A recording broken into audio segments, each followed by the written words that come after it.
Purihin ng Diyos. May mga taong nagpa-practice ng spiritism at nag-aangking meron silang mga tinataglay na psychic ability. Isa sa mga inaangkin nila na kaya nilang gawin ay mahanap o malocate ang isang tao, bagay o gusali sa isang lokasyon na kahit hindi pa nila ito napupuntahan. Ngunit ang pagkakaroon ng psychic ability at ang pagpapractice nito ay tahasang kinokondena sa Biblia. Sa kabilang banda, tayong mga Kristiyano naman ay binigyan ng utos ng Diyos upang hanapin at kilalanin ang Panginoong Hesukristo upang tayo ay makabalik sa Kanya at sa bandang huli, sa takdang panahon ay makita siya ng mukhaan. Ngunit paano natin ito magagawa kung hindi pa natin siya nakikilala o nakikita? Surely we don't live by sight. Hindi rin tayo gumagamit ng psychic ability at ano pang mga ritual na alam nating karumal-dumal sa Diyos para lang si Kristo ay mahanap. Tayo ay hindi binigyan ng abilidad. Ngunit ang binigay ng Diyos sa atin ay biyaya. At ang biyayang tawag dito ay pananampalataya. Ang pananampalatayang ito, depende kung paano natin lilinangin, ay magiging matatag o hihina, depende kung paano natin ito pagyayamanin. At ito yung maaari nating makita sa katangian ng pananampalataya na tinataglay ng mga mananampalataya sa Asia Minor na sinulatan ni Apostol Pedro. Kaya inaanyayahan ko po na ang bawat isa ay basahin natin ang unang sulat ni Apostol Pedro sa unang kabanata at ang bersikulo ay mula 8 hanggang 12. 1 Peter chapter 1 verse 8 to verse 12. Ito ang sinasabi, hindi ninyo siya nakita, gayon may inyong iniibig. Bagamat ngayon ay hindi niyo siya nakikita, gayon may inyong sinasampalatayanan. At kayo'y nagagalak na may galak na hindi maipaliwanag at puspos ng kaluwalhatian, na inyong tinatanggap ang bunga ng inyong pananampalataya, ang kaligtasan ng inyong mga kaluluwa.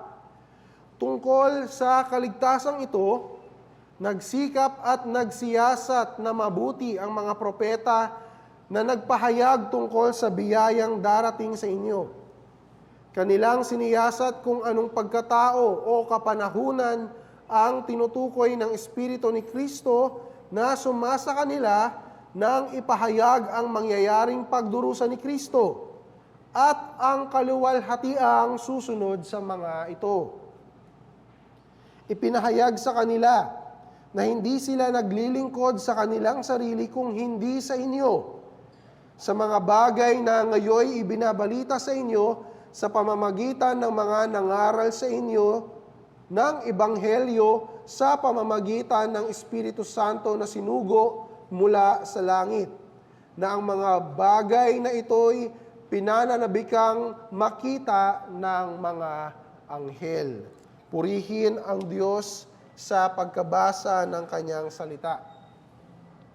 Marahil nakalimutan nyo na, ngunit nangaral ako sa unang Pedro, dito pa rin sa 1 Peter chapter 1 verse 1 to 7, last November 2024. Dito, bibigyan ko na lang ng pahapyaw, no? Na sumulat si Pedro sa mga Kristiyano sa Asia Minor, na kung saan ngayon ito ay tinatawag na Turkey. Ang mga Kristiyanong ito na recipient ng sulat ni Apostol Pedro ay nagkalat dahil sa matinding pang-uusig dahil sa kanilang Kristiyanong pananampalataya. Sa English, it is various trials.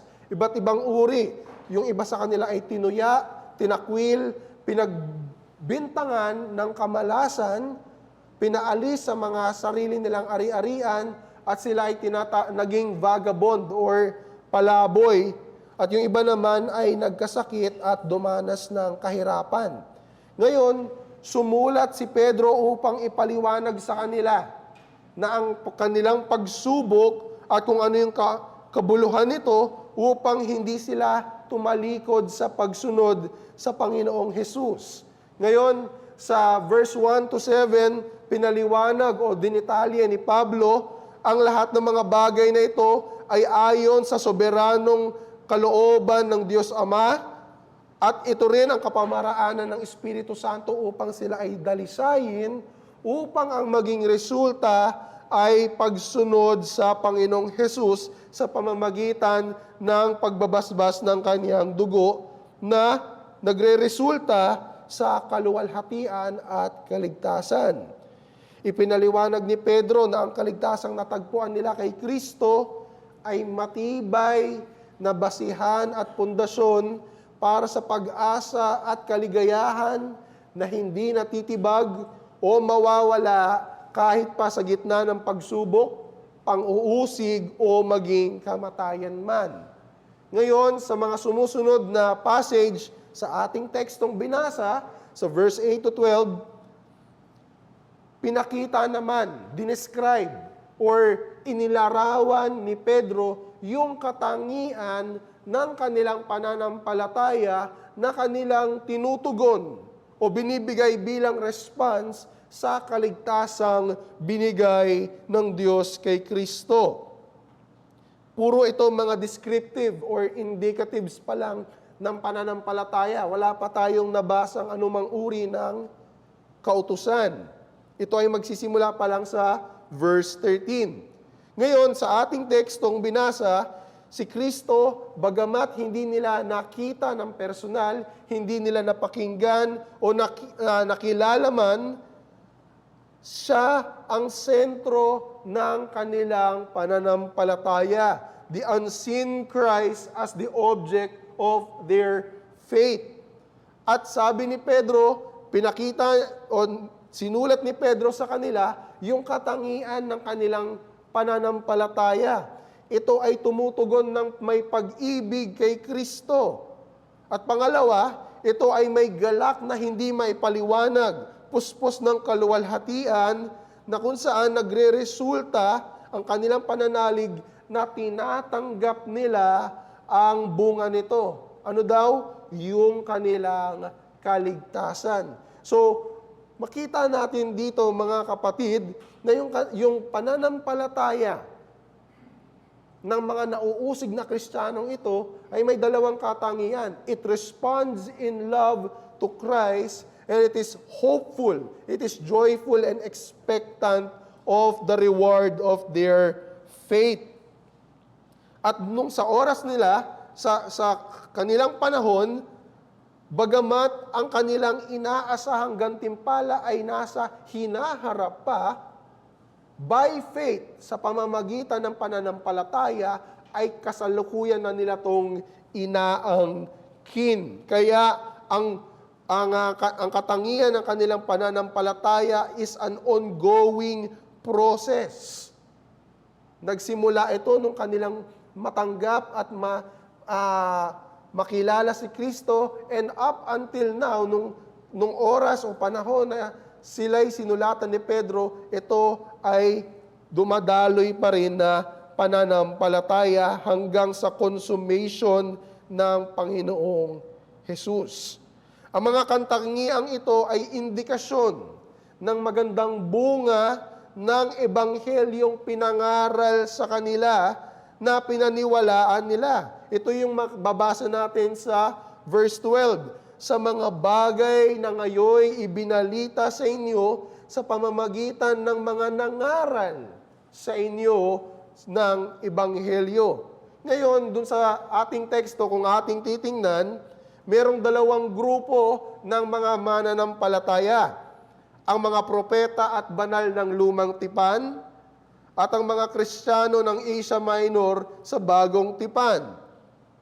Magkaiba sila ng panahon na kung saan sila ay nabuhay. Ang mga nasa mga propeta ng lumang tipan ay nabuhay bago pa dumating si Kristo, at itong mga mananampalataya naman ng Asia Minor ay nakilala nila si Kristo nung panahon na siya ay bumalik na sa kalangitan. Magkaiba man sila ng panahon, meron silang pagkakapareho. Pareho nilang hindi nakita si Kristo ng personal o mukhaan. Pero sinasabi ni Pedro na maging ang mga propeta ng lumang tipan ay nanampalataya din sa Mesiyas na hinulang darating sa hinaharap nang hindi nila nakita o nakilala. Ang kanilang mga propesiya ay mas naging kapaki-pakinabang sa mga mananampalataya ng bagong tipan kaysa sa kanila mismo na mga propeta ng lumang tipan. Ito ay nagpapatunay lamang at nagtuturo na si Kristo ang katuparan ng lahat ng kanilang mga propesiya at hula. Sila ang pinagdaanan, yung mga banal at propeta ng lumang tipan, sila yung pinagdaanan ng propesiya. Ngunit sa panahon ng mga apostol, ipinahayag ang katuparan nito sa persona at gawa ng Panginoong Hesus. At ngayon, ito'y nahahayag na ang buong kwento ng Ebanghelyo ay naipapahayag na ng buo dahil buo na ang bagong tipan at ang lumang tipan at ang bagong tipan at ang mga benepisyaryo ay ang mga mananampalatayang Kristiyano, unang-una na yung mga taga-Asia Minor, and in a sense, tayo nababasa natin sa panahong ito. Sa makatuwid, ang mga Kristiyano ay may mas higit na kapahayagang na tanggap at nararanasan tungkol sa Panginoong Hesus kumpara sa mga banal ng Old Testament.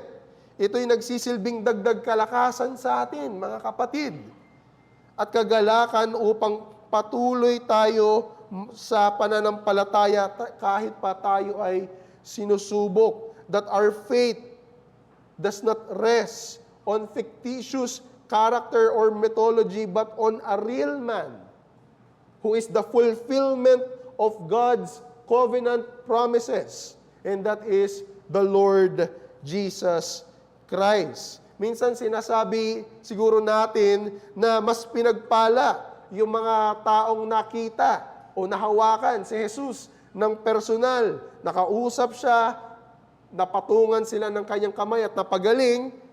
Pero ang sinasabi, ang narrative ni Pedro ay iba. Si Pedro ay mismong saksi. He is an eyewitness. Naging kumpanyon, naging apostol siya ng Panginoong Hesus, pero nagawa pa niyang itanggi ang Panginoong Hesus ng 3 beses. Pero si Pedro mismo ay namangha at pinuri yung pananampalataya ng mga Kristiyano sa Asia Minor na ang kanilang pananampalataya ay mas pinagpala dahil hindi nila nakita si Jesus, ngunit iniibig nila siya ng buong buhay sa kabila ng pang-uusig at umaasa sa kanyang pagbabalik. At ito yung nais kong makita natin na ang Kristyanismo sa oras na ito ay hindi less privilege kaysa sa panahon na nandito ang ating Panginoong Hesukristo. The fact that the Church of Christ still stands after more than 2,000 years only proves na nandito pa rin ang Espiritu at presensya ng Panginoong Hesus sa pamamagitan ng Espiritu Santo, at siya pa rin ang nagbibigay buhay sa kanyang iglesia. Kaya ang mensaheng nais kong ibigay sa bawat isa sa atin ay ang matapat na pangangaral kay Hesukristo ang nagpapatibay ng pananampalatayang nagdadala ng kaligtasan sa mga taong hindi nakakita sa Kanya. Minsan pa, ang matapat na pangangaral kay Hesukristo ang nagpapatibay ng pananampalatayang nagdadala ng kaligtasan sa mga taong hindi nakakita sa Kanya. the faithful preaching of the Lord Jesus Christ strengthens the faith that brings salvation to those who have not seen Him. Makita ninyo yung sinabi, hindi nila nakita si Jesus, pero may mga taong sinugo na nangaral ng mabuting balita sa kanila at ito yung kanilang sinampalatayanan. Ang mga banal ng lumang tipan ay tumingin sa hinaharap, habang ang mga Kristiyano naman ay nagbabalik tanaw sa nakaraan kung saan si Jesus ang sentro ng kanilang pananalig. Christ as the object of their faith.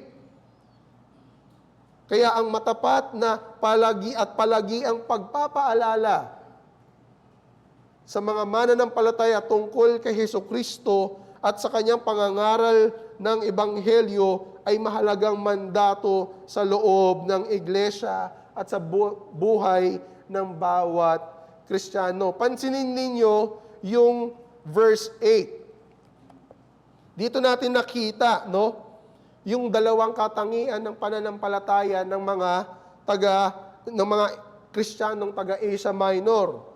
It responds in love to Christ and it is hopeful and expectant. Ito ay may punong-puno ng pag-asa at para bagang may inaasahang kakamtang gantimpala. Bakit kaya sila nagkaroon ng ganitong katangian sa pananampalataya? Ito ay dahil sa nakasalig ang kanilang pananampalataya sa dalawang haligi. Ano tong dalawang haliging ito? Ito yung dalawang pagparito ng ating Panginoong Hesukristo. Ang kanyang first advent o ang kanyang unang pagparito at ang pinangakong kanyang ikalawang pagparito o kanyang pagbabalik.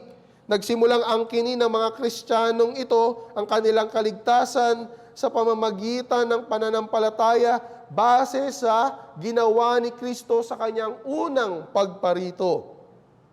At ang pananampalatayang ito ay isang aktibo at katotohanang pananampalataya na nagtutugon o rumiresponde ng pag-ibig dahil sa ginawa ni Kristo sa krus ng Kalbaryo. Ang kanilang pananampalataya naman ay hindi natatapos sapagkat ito'y umaasa ng kalubos-lubusan o ng katuparan sa ikalawang pagparito ni Jesus. Mga kapatid, ang pananampalatayang nakabase lang sa unang pagparito ni Jesus, bagamat ito ay mabuti, ay ebanghelyong hindi kumpleto. Hindi ito magbibigay ng kabuluhan sa mga pagsubok at panguusig, walang dalang pag-asa at baka ikabuwal lang ng mga mananampalataya. Samantalang kung ang ipapangaral lang natin ay ang ikalawang pagparito, ang pagbabalik ni Jesus, at lagi nating pababayaan ang kanyang mga ginawa sa kanyang unang pagparito, ay parang katulad na lamang din ng isang prosperity gospel. Walang mensahe ng pagsisisi sa kasalanan. Walang paghahatol ng Diyos. Hindi pinapangaral ang krus ni Kristo. Walang alok na kapatawaran at bagong buhay kay Jesus. Puro gantimpala lamang at langit lamang. Kaya ang nais kong ibigay na 2 punto dito ay ang unang pagparito ni Kristo bilang pundasyon ng ating pananampalataya at ang pagbabalik ni Kristo bilang katuparan ng ating pananampalataya. Sabi ni Pedro sa verse 8 pa rin, hindi niyo siya nakita, gayon may inyong iniibig. Ang tanong, paanong iniibig ng mga taong ito? Alam niyo ba na malayo rin ang Asia Minor, ang Turkey sa Israel? Paano ang mga taong ito na nagkalat sa iba't ibang lugar ay sisimulang mahalin ang isang anak ng karpentero na ipinanganak lang sa Nazareth, isang Israelita, isang Hudyo? Ang sagot, narinig nila ang pangangaral ng Ebanghelyo. At ano yung mensahe ng Ebanghelyo? Sinasabi sa unang 1:4 narito ang pag-ibig. Hindi sa tayo'y umibig sa Diyos, kundi siya ang umibig sa atin at sinugo ang kanyang anak na pantubos sa ating mga kasalanan. Ito rin yung sinusundan ni Pablo sa Roma 5:8. Ano ba ang gospel message? Pinapatunayan ng batas o ng Torah ng Diyos na tayo ay nagkasala. Ngunit kinahabagan tayo ng Diyos at sinugo si Jesus bilang pantubos. Sa English, it is propitiation. A satisfying sacrifice, a satisfying payment that extinguishes the wrath of God. Ito'y propitiation. Si Jesus ang naging kapalitan natin sa krus at siya ang tumanggap ng puot ng Diyos Ama na para sa atin. Nang tayo ay sumampalataya sa Panginoong Jesus, tinanggap natin yung maraming salvation blessings na nilatag ni Pedro dun sa unang 7 bersikulo. Yung justification na tayo'y tinuring na matuwid sa harap ng Diyos. Pinatawad at binura ang ating mga kasalanan. Adoption. Bagamat tayo'y dating mga kaaway ni Yahweh, dahil sa ating pananampalataya kay Kristo, tayo'y tinuring na sariling mga anak ng Panginoong Diyos. At andun yung sanctification na tayo'y dumadaan sa pagdadalisay mula sa natitirang kasalanan para maging banal tulad ng ating Diyos Ama. Lahat ng ito ay naging salvation blessing at naging recipient ang mga taga-Asia Minor, and in essence tayo rin ay naging beneficiary ng mga salvation blessings na to. Ngunit pangalawang tanong, paano sumampalataya ang mga taong ito sa mensahe ng gospel? Ang sagot, God caused them to be born again. Ito yung nakasaad sa verse 3, sa pamamagitan ng kanyang malaking kahabagan ay muli tayong pinanganak sa isang buhay na pag-asa sa pamamagitan ng muling pagkabuhay ni Hesukristo mula sa mga patay. Tayo'y dapat ipanganak muli sa Espiritu, to be regenerated para tumugon ng pagsisisi at pananampalataya sa tawag ng Ebanghelyo, sapagkat kung tayo'y pababayaan ng Diyos sa ating mga kasalanan, tayo ay mananatiling patay sa Espiritu. At ang tanging tugon lang natin na maibibigay kahit pa ipangaral ang Ebanghelyo ay hostility. Kapuotan laban sa Panginoong Diyos. Ito yung sinasabi ni Pablo sa unang Korinto 2:14. Ngunit ang taong hindi ayon sa Espiritu ay hindi tumatanggap ng mga bagay ng Espiritu ng Diyos, sapagkat ang mga yon ay kahangalan sa Kanya at hindi niya yon nauunawaan, sapagkat ang mga yon ay nauunawaan sa pamamagitan lamang ng Espiritu. So hindi lamang historic redemption yung ginawa ng Panginoong Jesus sa krus ng Kalbaryo. Along with the crucifixion, andun din yung pagkilos ng Espiritu Santo sa bawat hinirang ng Panginoon upang sila'y magsisi at manampalataya sa Ebanghelyo.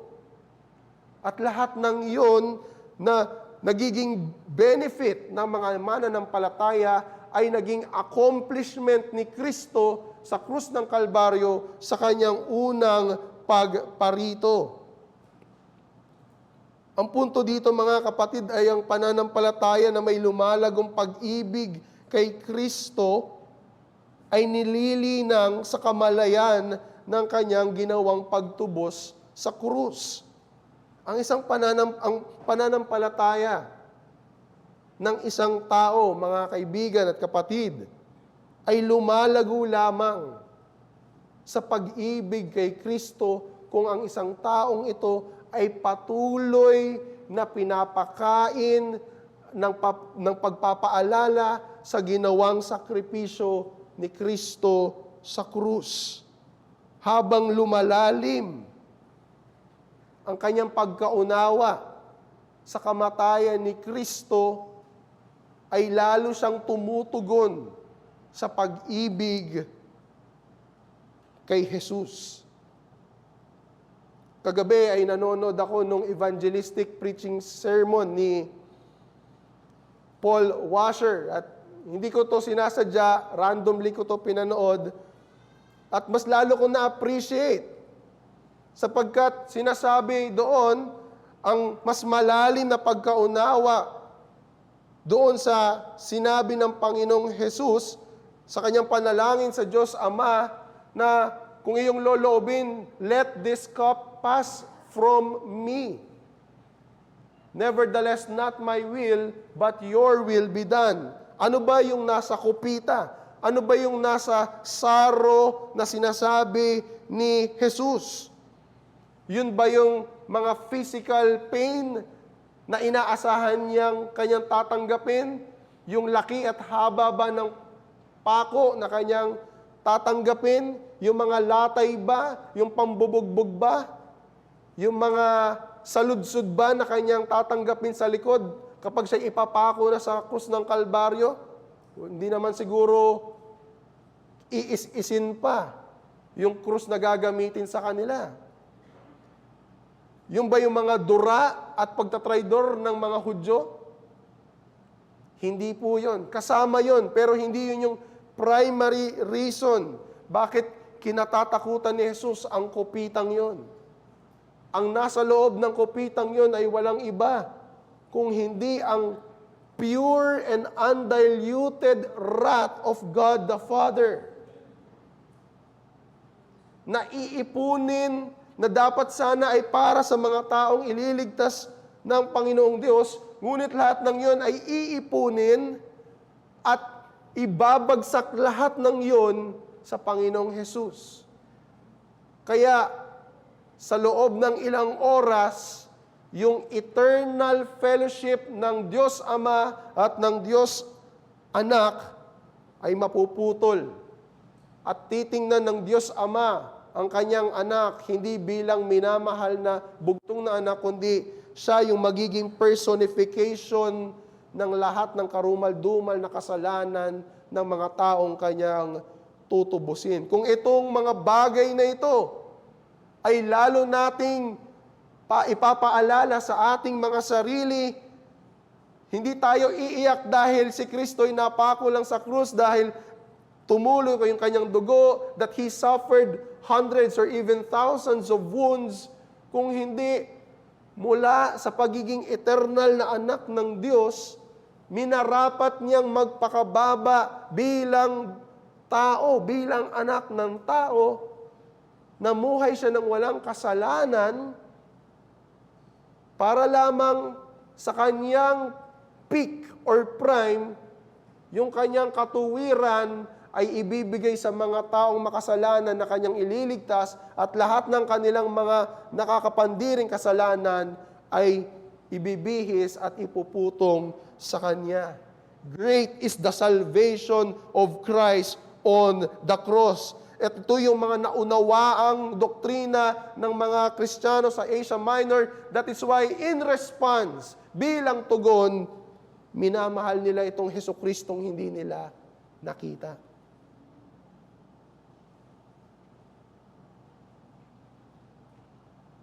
Kaya ang hamon ko sa bawat isa sa atin,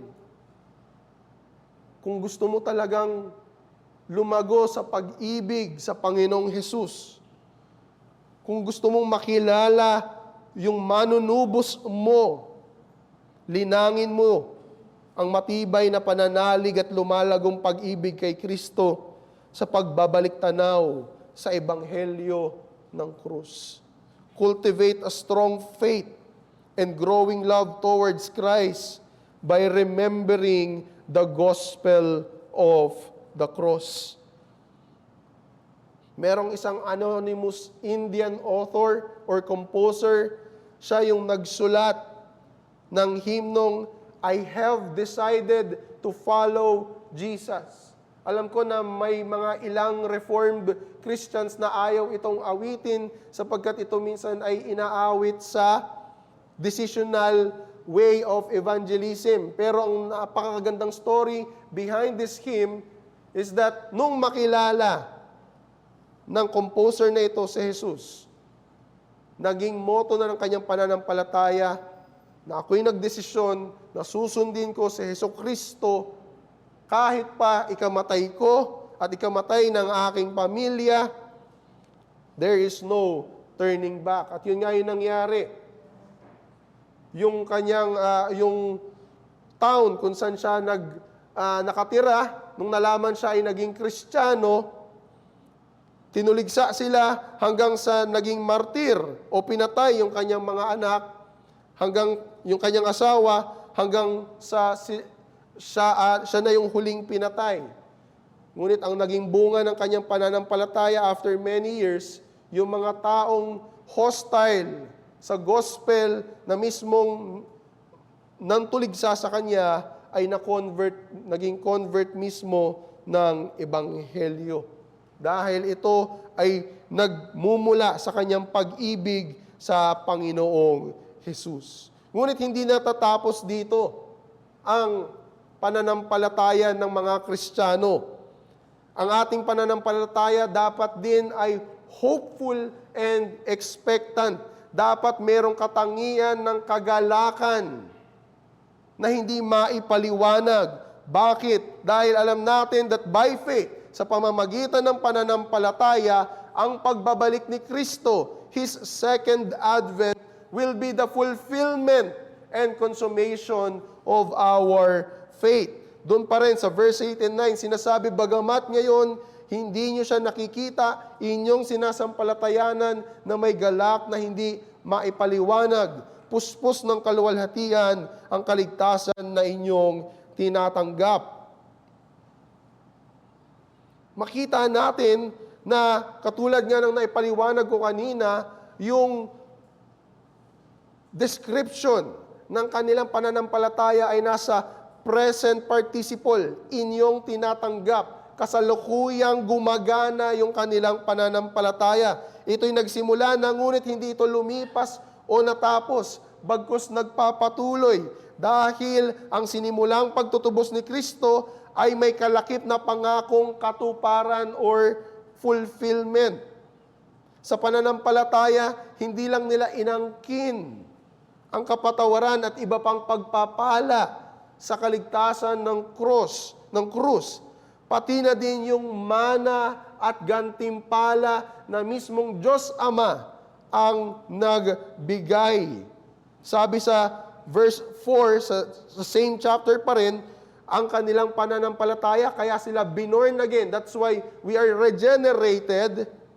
Sabi sa verse 4, dahil ito ay tungo sa isang manang hindi nasisira, walang dungis, hindi kumukupas, na inilaan sa langit para sa inyo.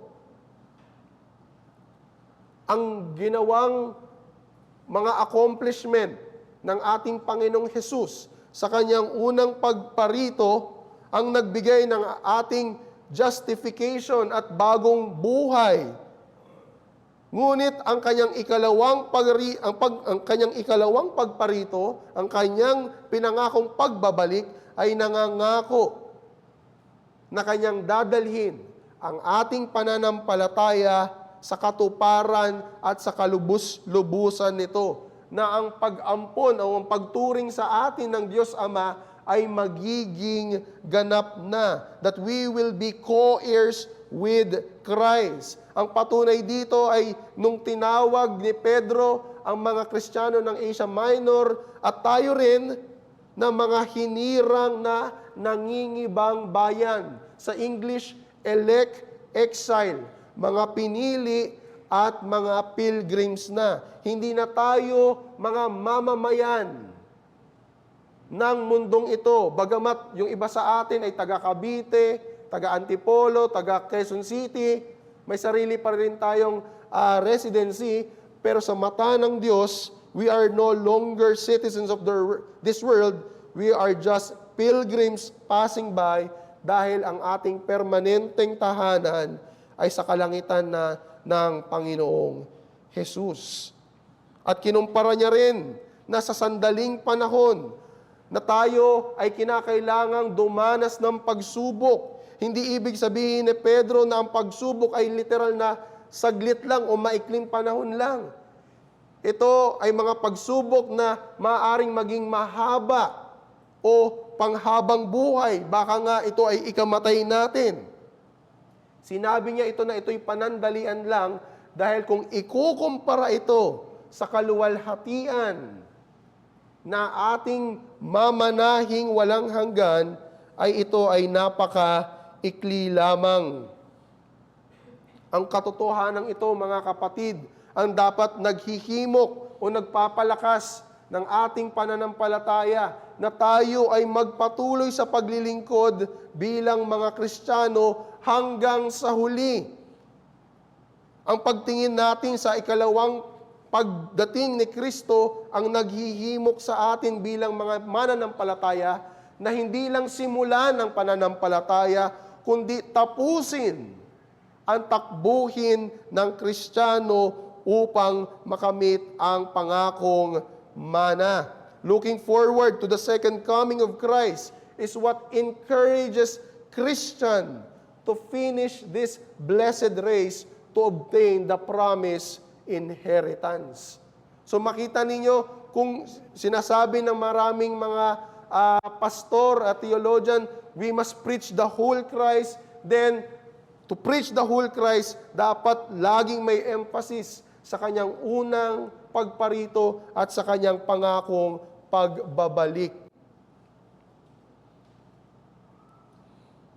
Ang kawalan ng pananampalataya sa gitna ng ating takbuhin bilang mga Kristiyano ay katulad nung mga naging attitude ng mga Israelita. Nung sila ay pinalaya ni Yahweh mula sa pagkaalipin sa Ehipsyo at sila'y sinubok ng Panginoong Diyos, sinabi nila na si Yahweh ba ay totoong sumasa atin? Kulang ba ang libingan sa Ehipto? Kaya dito tayo dinala ng Diyos sa ilang para patayin?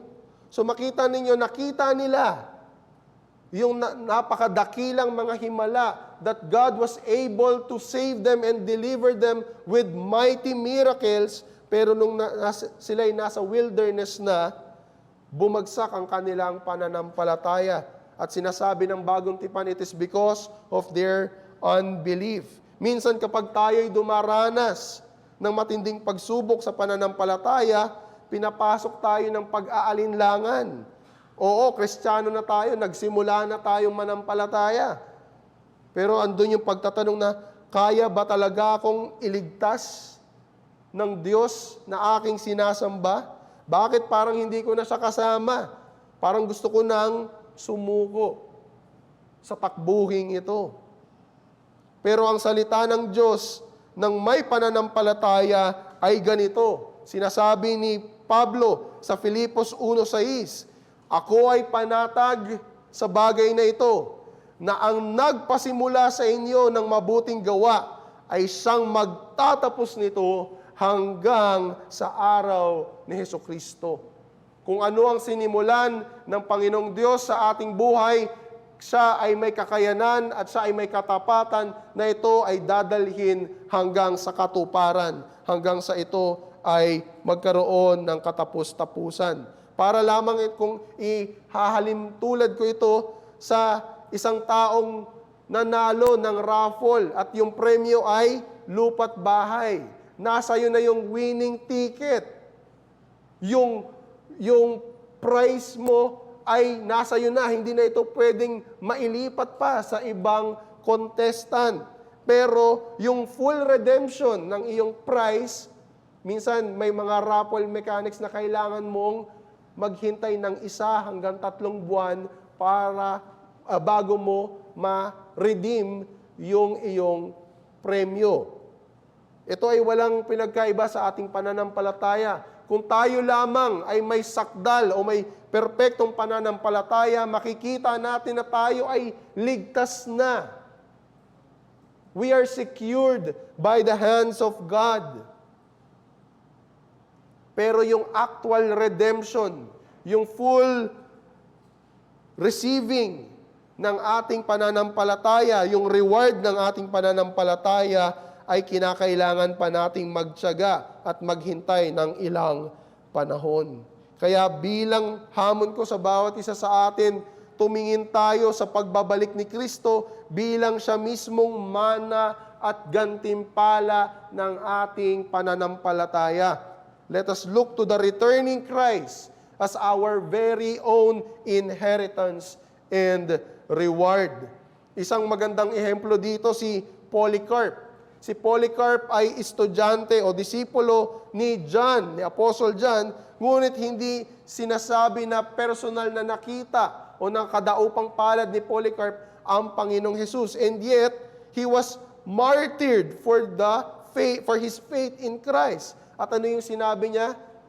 86 years have I served Him, and He has done me no wrong. How can I blaspheme my King and Savior? So makita ninyo yung pagkilos ng Espiritu Santo sa mga taong kahit hindi nakakilala sa Panginoong Hesus ng personalan, ngunit walang imposible sa Diyos sa pamamagitan ng pangangaral ng Ebanghelyo.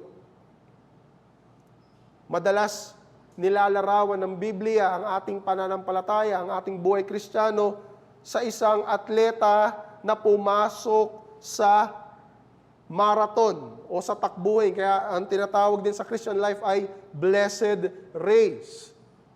Kaya kung makikita natin, the reason why we even entered this blessed race is because of His accomplishment in His first advent.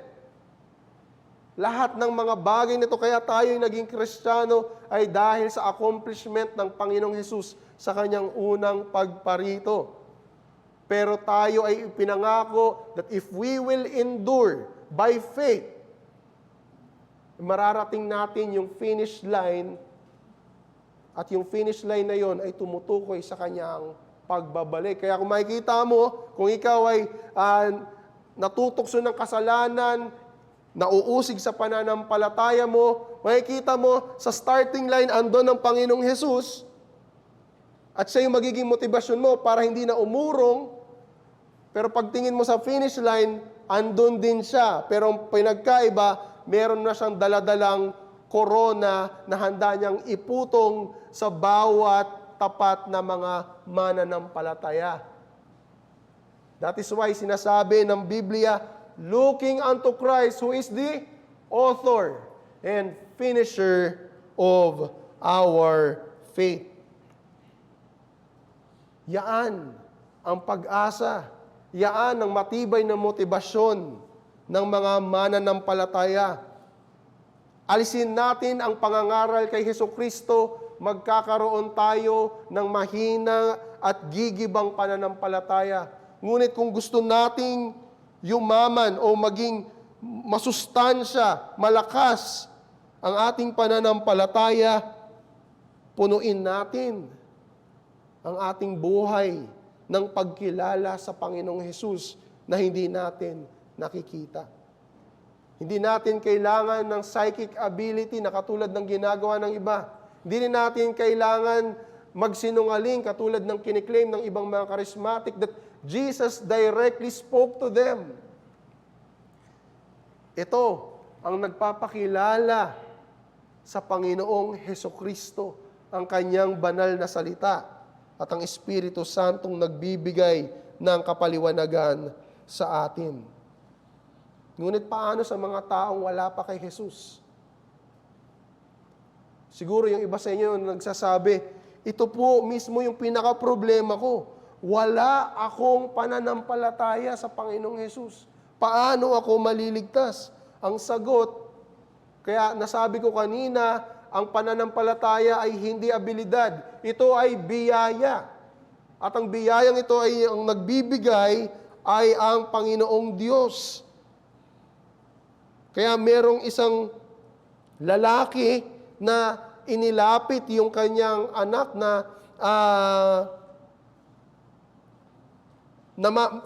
dying na sa Marcos 9:24, ang sabi niya kay Jesus, agad sumigaw ang ama ng bata na sinasabi, nananampalataya ako, tulungan mo ang kawalan ko ng pananampalataya. Ganon din ang kanyang mga apostol, sabi ng mga apostol sa Panginoong Hesus, dagdagan mo ang aming pananampalataya. Ngayon na naipapangaral ang ebanghelyo ng Panginoong Hesus, ito'y sapat na upang ikaw ay maligtas. Ngunit kung ikaw ay wala pa rin paniniwala o pananampalataya, ang Panginoong Diyos ay mabiyaya na nagbibigay upang ang taong bulag at patay ay makakita at mabuhay upang manalig sa Panginoong Hesukristo. Sampalatayanan mo siya sa oras na ito. Manalangin tayo. Aming dakilang Diyos at mahabaging Ama sa langit, tunay nga po na sa patuloy naming pag-aaral ng inyong salita,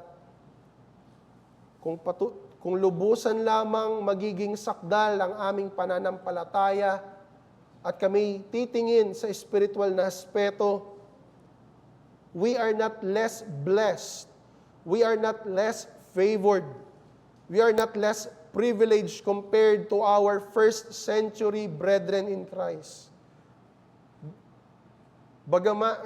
Bagkus, sa kabila ng kawalan ng mga nakikita namin na mga bagay na maaaring makapagpatibay ng aming pananampalataya, kami ay patuloy ninyong pinag-iingatan, pinapalakas at pinapalago ang aming pananampalataya sa palagiang pagpapaalala ng ebanghelyo ng aming Panginoong Hesus dito sa pulpitong ito. Nagpapasalamat kami, O Diyos, at dalangin namin ang mensaheng ito ay magdulot ng kaginhawaan at ng kapanatagan at kaaliwan sa mga taong nalulumbay dahil sa kahinaan ng pananampalataya. Ituro mo sila sa aming Panginoong Hesus, aming Diyos Ama. Lahat ng ito'y dalangin namin para lamang sa iyong kapurihan at kaluwalhatian sa ngalan ng aming Panginoong Hesus. Amen.